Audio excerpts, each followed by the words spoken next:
All right, let's talk about a revolution that's happening right now, maybe even in your wallet, and you might not even know it yet. It's called a central bank digital currency, or CBDC, and believe me, it's about to change how we think about money forever. So get this. It's not some far-off sci-fi idea. Right now, 134 jurisdictions around the globe are already exploring, piloting, or have actually launched a digital version of their own money. And we're not talking about a few small countries. This group represents a staggering 98% of the entire world's GDP. This is a full-on global movement to completely reinvent money as we know it. So that leads to the big question, right? Why? Why is basically the entire planet suddenly in a mad dash to reinvent something as basic as money? Well, as we're about to see, the crazy explosion of private cryptocurrencies and stablecoins really lit a fire under central banks. It's pushing them to either innovate or risk getting left in the dust. And this global sprint is what we're calling the new money race. Look, this isn't just about cool new tech for the sake of it. It's a direct response from governments. They see the huge potential of digital currency, but they are really, really wary of the wild price swings and the fact that private crypto isn't backed by anything solid.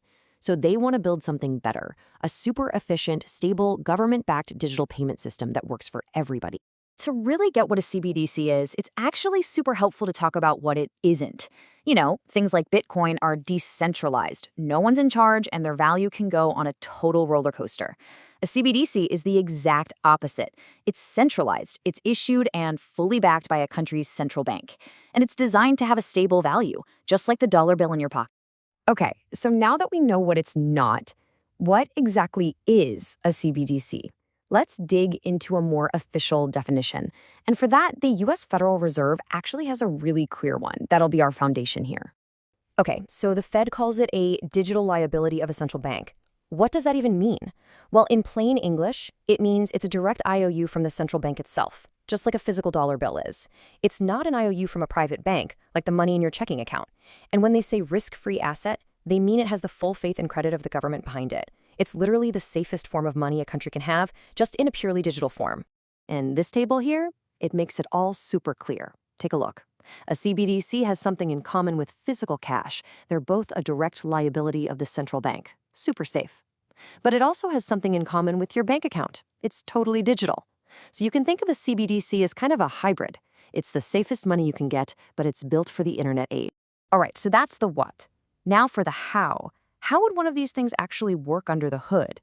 To get our heads around the technical side, we can use a pretty simple 4-layer framework that, basically applies to all digital money. So anytime you pay for something digitally, you're using these 4 layers. There's the money itself, the rails it travels on, the rules of the road, think Visa or MasterCard, and finally, the app on your phone. Now, here's the really revolutionary part about a CBDC. It fuses those first 2 layers together. The money is the infrastructure, and that creates some absolutely huge design choices for everything built on top of it. So this big change forces a really important choice, and it leads to 2 main models. In a direct model, the central bank would do everything, give you an account, a wallet, the whole shebang.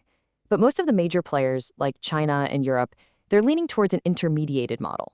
Here, the central bank issues the digital cash, but private banks and companies get to compete to offer you the best apps and services. It keeps the private sector in the game and, hopefully, keeps innovation going. All right, enough with the theory, right? Let's get out of the blueprints and onto the actual construction site, because this isn't just an idea anymore.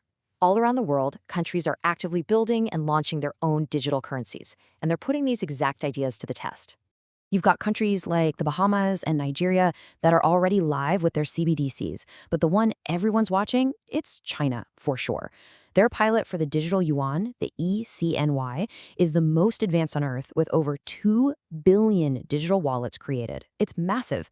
And at the same time, the European Central Bank is gearing up for a digital euro, and Singapore's testing a version just for big banks to use with each other.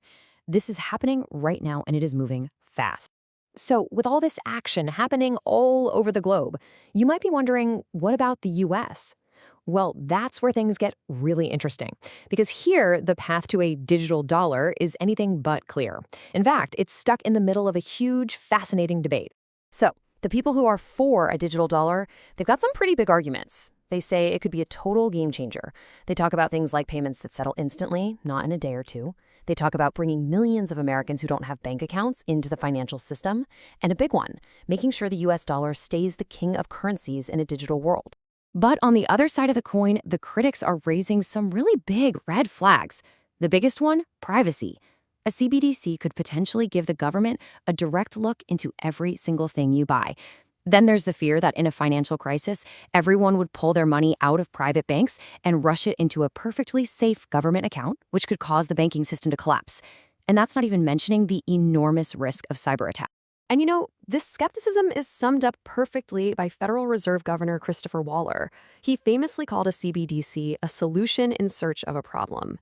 The argument here is basically that the US already has a super advanced digital payment system. We have things like FedNow that offer real-time payments. So the question from skeptics is, what problem would a digital dollar actually solve that we're not already fixing?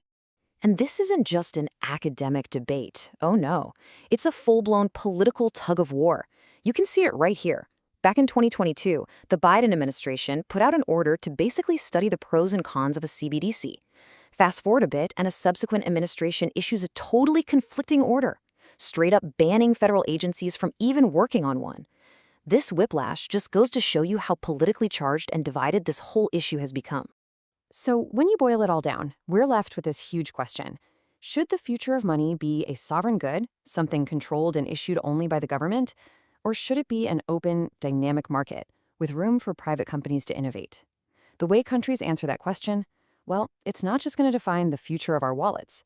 It's going to shape the entire digital economy. The race to reinvent money is on, and the finish line is nowhere in sight.